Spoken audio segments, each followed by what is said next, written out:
भिवानी में प्रदेश के वित्त मंत्री जेपी दलाल ने जनता टीवी से खास बातचीत की। इस दौरान उन्हें पार्टी के संकल्प पत्र समेत कई अन्य मुद्दों पर अपनी प्रतिक्रिया दी। प्रदेश की सरकार में अहम पद रखने वाले खजाना मंत्री जेपी दलाल जी हमारे साथ हैं। जेपी दलाल जी से पूछते हैं आज कि किस प्रकार से आगे चुनाव के अंदर स्थिति रहने वाली है। सर, जनता टीवी में आपका स्वागत है। जी धन्यवाद। सर, आज अम्बेडकर जयंती पूरे देश भर के अंदर बनाई जा रही है। बीजेपी ने भी विशेष तौर पर हमारे संविधान निर्माता बाबा साहब भीमराव अम्बेडकर जी को नमन करता हूं। पूरे देश की जनता आज भीमराव जी को जो उन्होंने संविधान दिया, जो उन्होंने एक रास्ता दिखाया लोकतांत्रिक व्यवस्थाओं का, उसके लिए याद करते हुए सारा देश उनको नमन कर रहा है।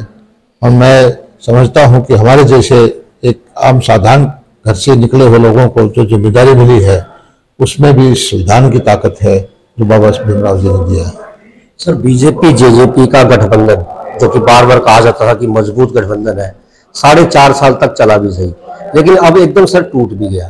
क्या पीछे कारण मानते हैं और क्या मानते हैं आप सर कि जेजेपी से जब गठबंधन टूटा है तो उसका बीजेपी को फायदा होगा या नुकसान होगा? देखिए, भारतीय जनता पार्टी और जेजेपी का गठबंधन सरकार चलाने के लिए था। हमारी सरकार में पिछले चुनाव के अंदर कुछ सीटें कम रह गई थी, स्थायी सरकार देने के लिए हमने गठबंधन किया था। मिलके पहले भी हमने चुनाव नहीं लड़ा था, मिलके अभी भी हम चुनाव नहीं लड़ रहे। इसमें कोई ऐसी अजीब बात नहीं है। वो अपनी पार्टी का काम कर रहे हैं, हम अपनी पार्टी का काम कर रहे हैं। और हमारी सरकार जो है उनके बगैर भी अब पूर्ण बहुमत से चल रही है। विधानसभा में हम बहुमत साबित कर चुके हैं। तो आने वाले जो 6 महीने के अंदर जो है हम अपना एजेंडा भारतीय जनता पार्टी की नीति के अनुसार लोगों के बीच में लेके जाएंगे। उनकी अपनी पार्टी है, वो अपना एजेंडा लोगों के बीच में अपनी नीतियों के अनुसार लेके जाएंगे। फायदे की अगर बात की जाए या नुकसान की बात की जाए, सर क्या मानते हैं, जेपी दलाल क्या मानते हैं कि फायदा होगा या नुकसान होगा उनसे गठबंधन टूटने के बाद? हमारा तो लोगों के बीच में हमारा जो संकल्प पत्र है, जैसे आज प्रधानमंत्री जी ने दिया है, ज्ञान पर आधारित है, गरीब पर, युवा पर, अन्नदाता पर, नारी पर जो योजनाएं हमने दी है उनको लेकर हम जाएंगे। और सारा भारतवासी, सारे हरियाणावासी प्रधानमंत्री नरेंद्र मोदी जी की बात पर विश्वास करता है।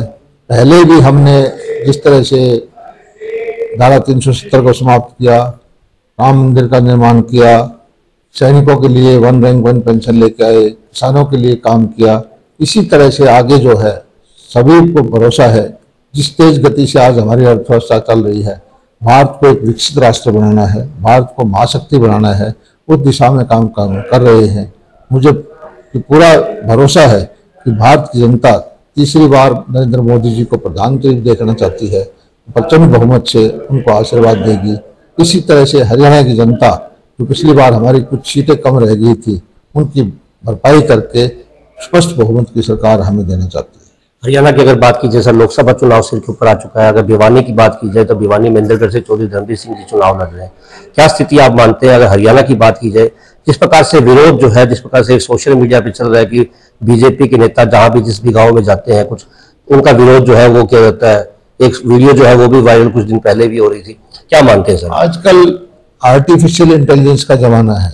मैं सब भाइयों से प्रार्थना करता हूं कि इस तरह की वीडियो की जो सत्यता पहले जांच ले। ये कहीं की ईंट कहीं का रोड़ा जोड़ करके वीडियो बना लेते हैं।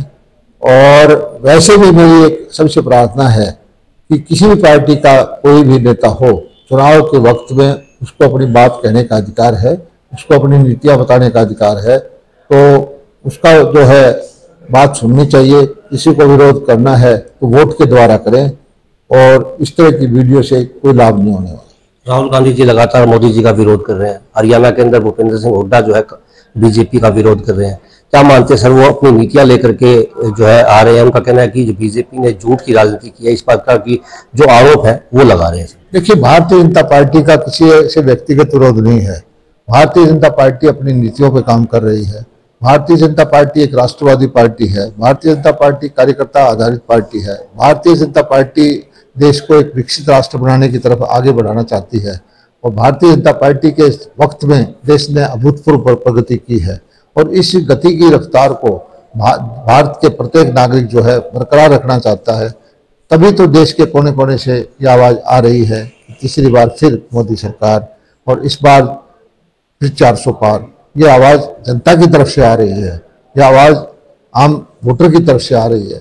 और ये भी सभी मानते हैं कि पिछले दिनों कोरोना के संकट के बावजूद जो प्रबंधन हुआ, पिछले दिनों दुनिया की सारी अर्थव्यवस्थाएं ध्वस्त हो गई, भारत एक चमकता हुआ सितारा है।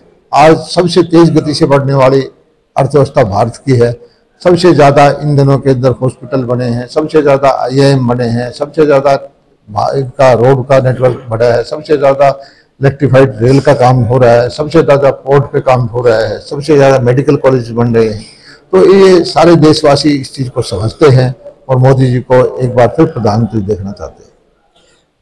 ये थे जेपी दलाल जी, जिनका कहना है कि भारत के लोग 400 पार का नारा स्वयं दे रहे हैं। इस प्रकार की बात उन्होंने कही है। उनका कहना है कि मोदी जी 400 पार लेकर के देश के अंदर फिर से प्रधानमंत्री बनेंगे। ये तो खैर आने वाला समय बता पाएगा कि किस प्रकार से बीजेपी जीतती है। जनता टीवी के लिए भिवानी से दीपक गुर्रेजा।